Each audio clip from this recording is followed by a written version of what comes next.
Hi, I am Kirsta with Life is Precious program. And this episode of Ear Hustle contains language and content that may not be appropriate for all listeners. Discretion is advised.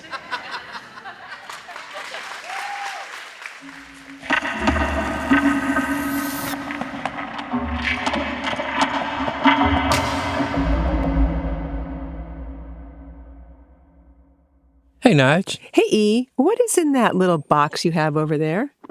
It's our box full of kites. And I'm going to tell listeners about how this Catch a Kite episode is going to work today. Please do, Erlon. So, while we were just on our live tour in August through the South and Midwest, we asked people in the audience to give us questions that they would like to have answered about life in prison. And we collected them in this box here, our little kite box. Exactly. It might not look like much. It's just a see-through plastic box. But inside, there are treasures. And it's cool seeing all those different handwritings. I can read most of them, which is a blessing. That's right, Dr. Poor. Normally, with our Catch a Kite episodes, we would take these questions back to San Quentin or to the California Institution for Women and ask people to answer them. Right. But we figured since we got these questions on the road, we should also try to get them answered on the road. I'm Erlon Woods. And I'm Nigel Poor. This is Ear Hustle from PRX's Radiotopia.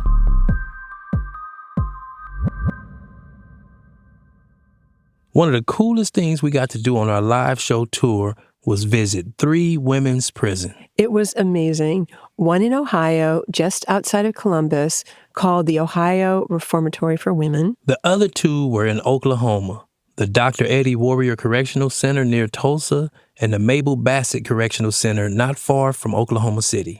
It was such an amazing experience. It was. You know, we've been in some women's prisons out in California, but this was the first outside of California. Yes. And while we were there, we did a few things. We taught a workshop, we did some interviews, and we performed a live show. That was monumental. First time ever in a prison. Yep. I mean, at San Quentin, you know, there's so many outside people coming in all the time. Yeah, I mean, the Warriors come in there. And Erlon, last year, as you know, there was even a San Quentin Film Festival. Yes. And I could be wrong, but I didn't get the sense that there's that much outside programming coming into these women prisons in Ohio and Oklahoma. So they ate it up. And it was cool having these Catch a Kite questions to bring in. It just gave us so much to talk about. So let's get to it. Let's get to our Catch a Kite episode. All right. Now, let me pull a card out of there. All right. It's from Dan in Nashville. And his question is, what's the most surprising off-menu food you've enjoyed in prison? Oh, man, food. This is a classic Ear Hustle Kite. So they call them meat marshmallows. You get sliced bologna or hot dogs, and you stick them in the microwave until they literally blow up. Pizza wraps, empanadas, tater tots out of potato chips. It's almost like a KFC bowl. My friend, she makes them with like barbacoa meat. So I take vanilla cookies, crush it up, add butter or mayonnaise. And then she makes a little bowl out of the tortilla. And it forms exactly like a cheesecake. When you make a ramen noodle and you put in coffee in it. So you have to wet them, you have to separate them, and if you fry them just right, they'll taste like a French fry. It tastes like a teriyaki. It's like a Chinese noodle. It's really good. You would be surprised. Sheesh. Nigel. In my over 27 years of prison, Yes. I've heard of everything that you can put in a noodle. I never heard anybody putting coffee in a top ramen noodle. Are you sort of interested to try it? I am very interested. I mean, you know, I've put stuff like peanut butter, mayonnaise, jelly, mustard inside a noodle. Jelly? Yeah, just sweeten it up a little bit. Just a little hint of sweetness, you know what I'm saying? And it gives it a good twang. Yeah. But coffee? I just can't even put that taste together in my head. I know. Well, what about the meat marshmallow? That's interesting too. The meat marshmallow is something, but that coffee and the ramen, we're gonna have to do a video, something. Yes, with that I think our interests have been piqued by both of those recipes. So listeners, stay tuned. Listeners is over there like, what? Yeah, we're gonna make these and report back. Definitely.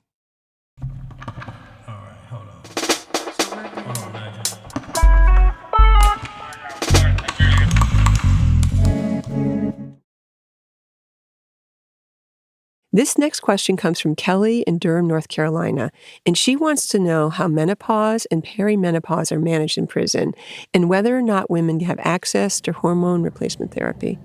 I kid you not, 10 hot flashes last night.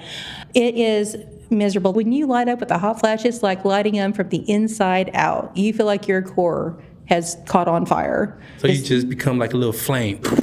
Oh, it's not even a flame. It's like a swamp meets an explosion. I can't even begin to tell you. It's horrible. That was Michelle we just heard from. She's incarcerated at the Mabel Bassett Correctional Center in Oklahoma. So a few things stood out from our visit there. One, it was really, really hot. 2, the place we performed had no air conditioning, so it made it hotter. And Erlan, right when you were about to go on stage, you got locked in the bathroom. And it was the hottest. I bet it was in that tiny room. I did. I had to be rescued by an incarcerated woman with her ID card. She had the skills. Thank God she did, because I thought you might be in there all day. I was in there sweating. Well, that brings us back to hot flashes. Here's Michelle again. We're all women here, and so we look at each other, you can just tell. Honestly, all you can do is, you're going to make it through it. It's going to be okay. Don't kill anyone today. You do have a unit where there's the elderly ladies. This is Sharee, also in Oklahoma. She told us she's in perimenopause. They real crotchety, but I know how to deal with them. They like the vets, so we respect them regardless. They talk crazy to you or they having hot flashes, whatever the case may be. We respect them and we love them. We take care of them because they're our elders. The good thing is that we do have a doctor here that understands, so he provides the medication. It's like a hormone replacement. I make sure I take that every day. I never forget it. Here's Michelle, who told us about the meat marshmallows. The best way to deal with a hot flash, I've been told, is the prison smoothies. You get ice from our ice machines and crunch it up in a bag in the door frame, and usually add a Kool-Aid and some sugars and some creamer or milk, and just You're either eating it immediately or you're first rolling it all the way across your shoulders and everything else, and then eating it. I'm at the age right now where all my friends are going through this perimenopause and menopause. Yeah. So I'm hearing it from a gang of different angles. And I hope you're very sympathetic. I'm very sorry. I don't have nothing to say. You want to go to a cool room? Put some ice on your forehead? Well, now you can make one of these concoctions for them. You know what? I learned to get out the way because I don't understand it, and they know I don't understand it, so I become the irritant in the situation. Yeah, it's a special time. Yeah. Prison is a strange and lonely place. This next question comes from Jamie, who lives in New York City. How do you cry in prison? In the shower or to my pillow facing the wall. You don't be vulnerable in prison. That's not really a thing. This was Erica. We met her at the Ohio Reformatory for Women. Even at a women's prison, you can't? I prefer not to. Why? Because it's a sign of weakness, and people prey on that in this place. And they advance on vulnerabilities. Yeah. How often do you cry? Like never. Next up, here's Dusti, who's incarcerated in Oklahoma. I've only cried one time since I've been here. I had just called my power of attorney on the wall phone and go up to my room afterwards, and I cried for about 46 seconds and it was done. I don't cry, really. I don't allow myself to cry. Probably when I should, but suck it up, buttercup, you know. I mean, I would recommend going to the shower or something. And here's Geneva, also in Oklahoma. You cry in a shower, you cry in the bathroom, in a stall, you turn your face to the wall if you should be so lucky to have a little half wall. But I have to say, you know, Just not a lot of crying. When was the last time you cried?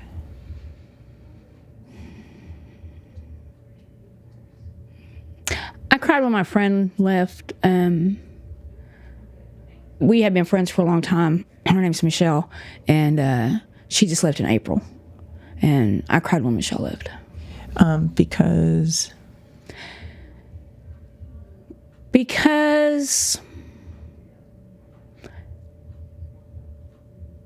prison is a strange and lonely place. And when you've been friends for a long time, you aren't happy that they are going. And you celebrate, and then when they leave, you can cry because you love them and you're going to miss them. And time is hard without them.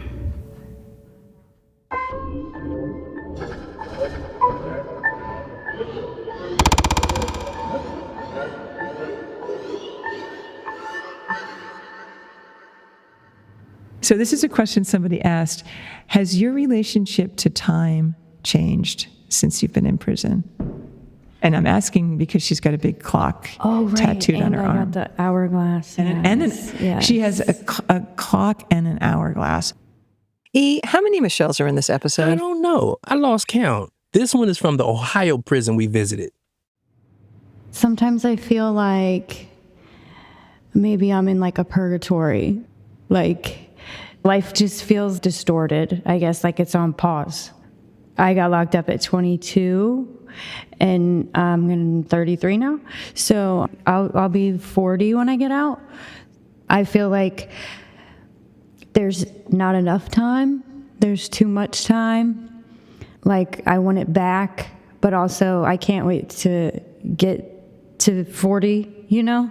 So it's like I'm always wishing on more time, less time, faster time. I don't want to race through life, you know? I want to pause and enjoy in the moment, but I'm always waiting for that out date. Before I came to prison, I had really bad anxiety about time.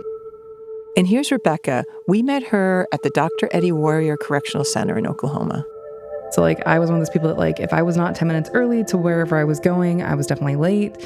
And there are days where I don't even know what day it is anymore. I just know that I need to get up and go to work at 6:30 in the morning. And at like halfway through the day, I'm like, I don't even know what class I'm teaching at this point. Like it's literally, are we plumbers or are we electricians? Because it's today Wednesday or Tuesday. I'm not really sure. Is that a relief to not have to think about it? I think that in some ways it is, because it's taken that stress of the anxiety and like having to be perfect, having to be 100% what everybody's expecting at all times. And time has become more fluid. So I'm still accomplishing everything that I need to and still finding that I have more time now that I'm not worried about time.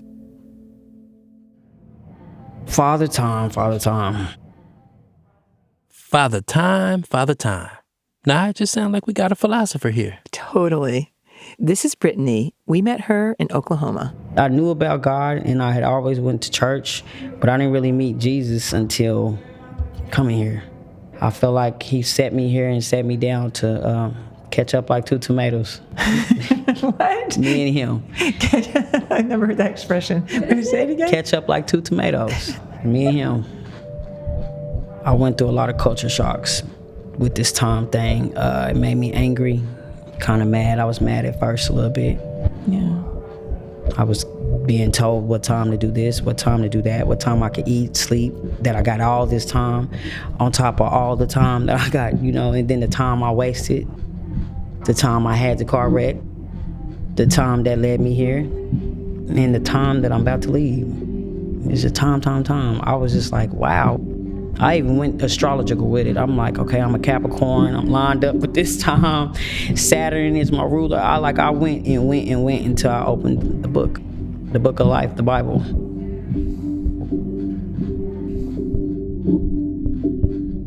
So now that you have that faith, does time slow down? Are you not so concerned about how time is going to go? I don't have no time to waste. I have to hurry up.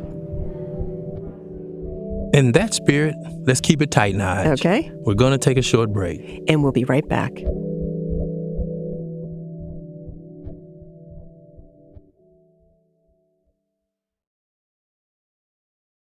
match up like tomatoes.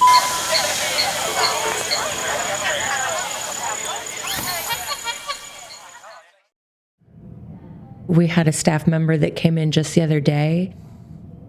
Her shirt was that silk, and it was that real slippery smooth. And I mean, everybody, can I just touch your elbow? Can I just please? That's one of our Oklahoma Michelles again, answering a question from Mitchell in Springfield, Missouri. He wanted to know what textures people miss in prison. This was a good question. I would say like real soap. Just the soft pillow velvet. Being immersed up to your neck in water. The ground on my feet, walking on the grass barefoot. Wet sand. And baby hair. Cuddling up with the puppy dog, petting the kittens. I miss corduroy. Just a cheap pair from Forever 21. Like, canvas is not comfortable. You know what I always imagine I would miss? Is the feeling of a warm bath. Just relaxing in a warm Now bath. that's a good one because prisons is just full of showers. No right, baths. there's no place you're going to get a bath. Here's how Geneva answers that question. What textures do you miss being in prison?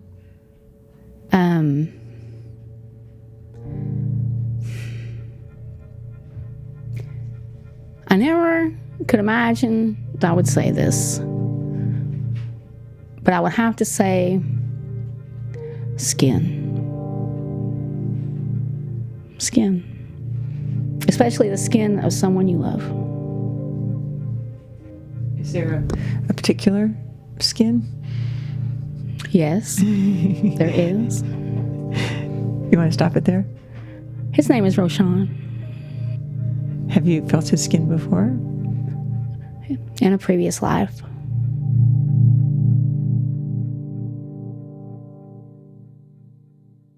This last one about texture come from Dusti.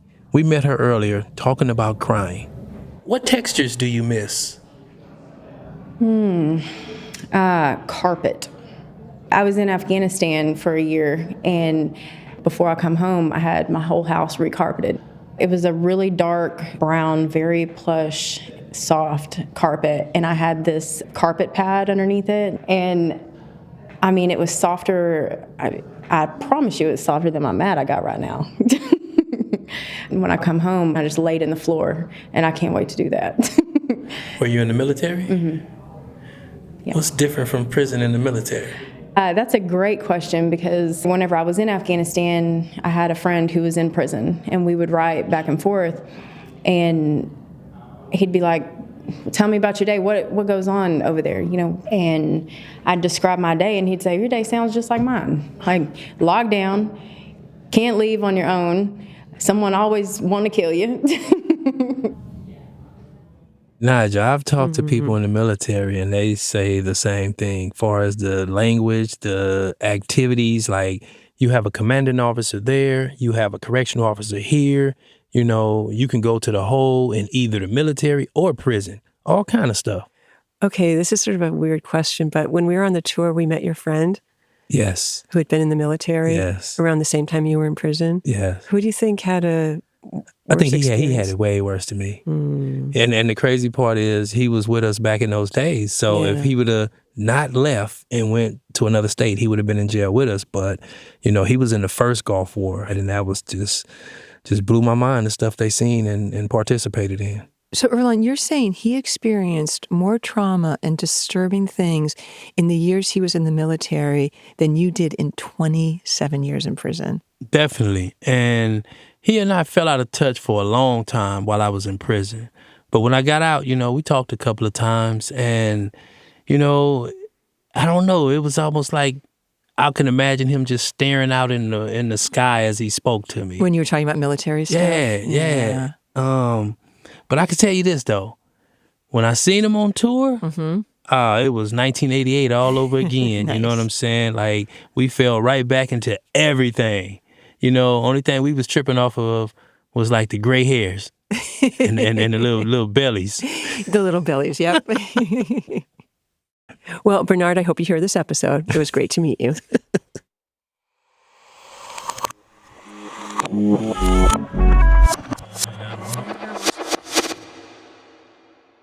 Okay, back to the box. I'm going to pull out our next question. This one is from Miranda in Dayton, Ohio. When in prison, do you feel a sense of dignity? Every day. This is Jamie, who we met in Oklahoma. I'm a hairstylist, and I've done that for 14 years. I did it on the outside. I do it in here, and it is very rewarding to me to be able to have a line of people waiting outside for you at 7:30 in the morning when we don't even open up till 8:30, and to be able to give them a good haircut is just very rewarding for me. Okay, if you were going to change my hair, what would you do? So, you are okay with me being completely honest? Okay, so do you see this layer right here? Just this very bottom layer? The bottom layer. I would probably cut this off to about right here. Oh, you'd shorten my hair. I would shorten your hair a little bit, just because of the shape of your face. I think it would make you look younger, but I would not change your natural highlights, is what they're called, even though it's gray, because people are paying so much money for that right now. What makes you feel dignified when you're inside prison? I don't know. I don't know. I don't really have an answer for that one. How does it feel to not have an answer for it? It makes me kind of wonder, like,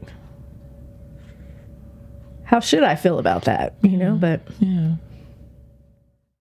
That was Felicia from Oklahoma. And again, here's Michelle, also from Oklahoma. Once again. What makes you feel dignified or a sense of dignity in prison?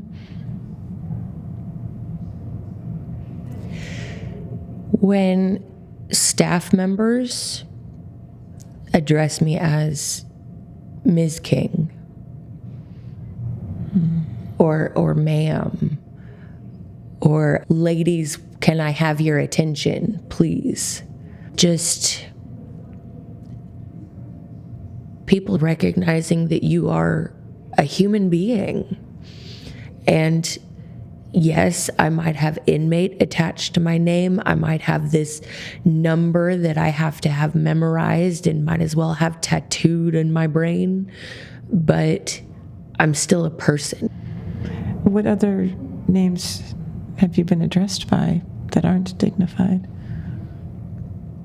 When they make the joke that it's chow time, heifers, or they'll remark that it's, we're sending you through the cattle chute again. Orlon, I've heard a lot of horrible things in prison. Mm-hmm. And I'm not going to say I've gotten, what's the word? Inured? I've gotten, cold to them because they still affect me. But this one really stunned me. It really hurt to hear her say that. Like, I could hear it in her voice and I could imagine that humiliation. It was really awful to hear that. I don't have an answer for that one.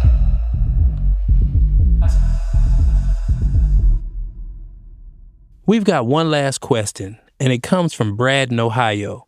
He wanted to know whether people have gained things in prison that they couldn't have received on the outside.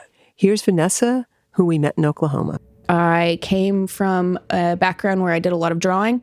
And on the outside, there's always, reference after reference. You can Google a picture and have 100 images pop up. And here, we get to rely on our imagination and our creativity that we actually have within us. And I never knew that I was this creative until I came to prison. That was so interesting. Yeah. I can relate to that. Yeah? Yeah, because, I never paid attention that I could draw. Now, my mother's an artist, but I never paid attention that I could also draw. And, a lot of people, when they get to prison, you got a lot of time on your hands to figure out what skill sets you have. I used to make a lot of cards for my nieces, nephews, sisters, mom. I used to make cards like out here. I remember I used to get some nice cards made by you. And I think since I've been home, I've made a couple. I made a couple. Off. I think I made. I don't do it a lot because you got to have time to do it. And in prison, you have a lot of time to really hone those skill sets. Yeah, it's a very cool thing that people discover their creativity that way. The thing that really got me was we made up our own games. So like bowling out of shampoo bottles and a roll of toilet paper. And you can get everybody on the pod involved in bingo.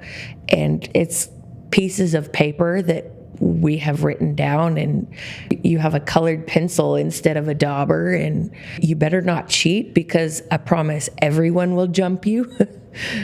But it's a lot of fun. That was Michelle. Which Michelle? Exactly. I don't know. Don't ask me.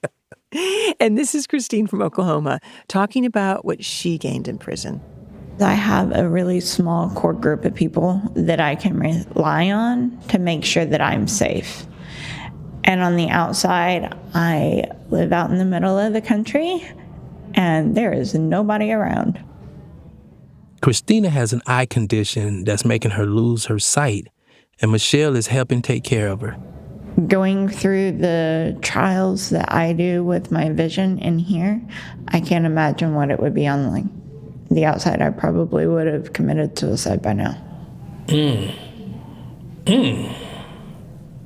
It's just that bad. Yeah. And seeing like you can't see far, I can't see at all. No? No, I have moments that it's like somebody drops a curtain down and I lose all vision in both eyes. Just randomly. There's no rhyme or reason as to why or when. So is it just like the power went out? Yeah. Just bam. Lights out. What is something you've gained from prison that you never received outside of prison? Freedom.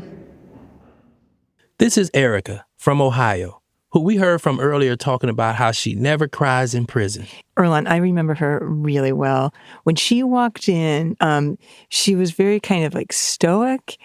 I mean, I don't know if she was closed off, but she kind of gave that vibe. And I thought, oh, this is going to be an interesting challenge. Yeah, but this question got her talking.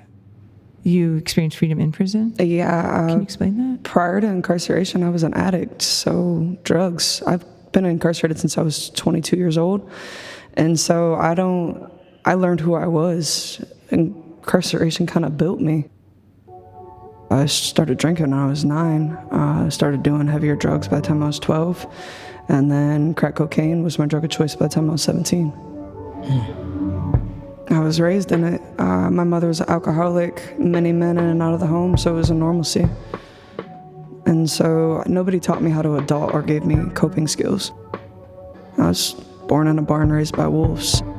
When this is a habit that you learn, this is how you cope with things, this is how you deal. You work a 9 to 5, you get high, you sell drugs. That's normal. Violence is normal.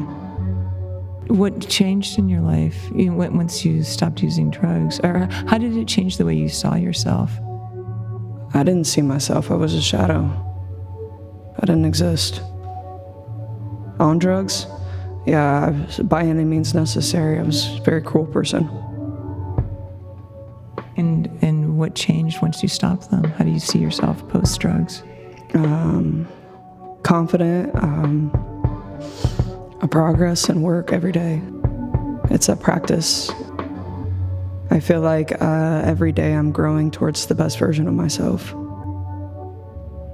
Is that shadow still around? Shadows always stay. I mean, your shadow follows you everywhere you go, right? I wish we had more time with Erica. I love when your first impression of somebody is really challenged. Erica also told us about her son, who just turned 17. Well, I sang happy birthday to him in the visiting hall and embarrassed him, and he tried to hunker down in his chair like nobody could see him. I'm like, dude, you're big. Everybody can see you. Can we hear you sing happy birthday? No, thank you. I'm not. That's a Nigel thing right there. I love to hear people sing. Sing it with her or something? No. I was totally embarrassing. I can't sing a note. I can't hold a tune in a bucket. One bar of happy birthday? Come on. One bar of happy birthday. Yeah. Happy birthday to you. You got one bar. You got one bar. You are a woman of your word. Erlon, this Catch a Kite was a really interesting experience, don't you think? It's always fun. It is. It shows that, you have similar situations all around, People in similar situations. That's all I can say. But it was so neat. I mean, looking at these questions right here, I'm being reminded of like how immediate this experience was to get questions on the road, have a good idea who actually gave us the questions, right, and then go in within a week and get, maybe even less than a week and get the questions answered. That was really cool. And some good answers. Yeah. Some challenging answers. Yeah. It felt like, I don't know how this is going to sound, but it felt like a service to our listeners. And it also felt like a service to the women that we spoke to. Again, because it was just so immediate and personal. Well, our job is to get those voices out. Yeah. And we went to a place that we would have never thought of going. Exactly. And got some voices out. Well, I think we should do this again. Right? Definitely. I mean, we're going to go back on tour. We're going to get us some more questions. Yep, this will happen again. And visit some more prisons that we don't usually go to and get some deep answers. Yep.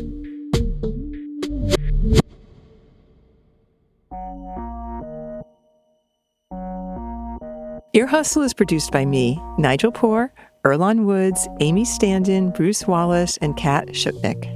Shubnam Sigmund is the managing producer. The producing team inside San Quentin includes Darrell Sadiq Davis and Tom Wynn. The inside managing producer is Tony Tafoya. Thanks also to Aristeo San Pablo. Thanks to Ellen, Jordan, Melissa, and Lisa at Poetic Justice for hosting our team in Oklahoma, and to Kirsta Benedetti, Tara Nickel, and Warden Maldonado for all their help in Ohio. Erlon Woods and Bruce Wallace sound designed the show, with help from Darrell Sadiq Davis. Fernando Arruda and Harry Colhane are our engineers. Music for this episode comes from Antoine Williams, David Jossie, Darrell Sadiq Davis, and me. For more information about this episode, check out the show notes on Ear Hustle's website, earhustlesq.com. You can find us on social media, Instagram, Facebook, YouTube, TikTok, and Blue Sky. At Ear Hustle SQ. And if you're not already, follow and review Ear Hustle on any of your favorite podcast apps, including Apple Podcasts, Spotify, and iHeartRadio. Ear Hustle is a proud member of Radiotopia from PRX, a network of independent, creator-owned, listener-supported podcasts. Discover audio with vision at radiotopia.fm. I'm Nigel Poor. I'm Erlon Woods. Thanks for listening.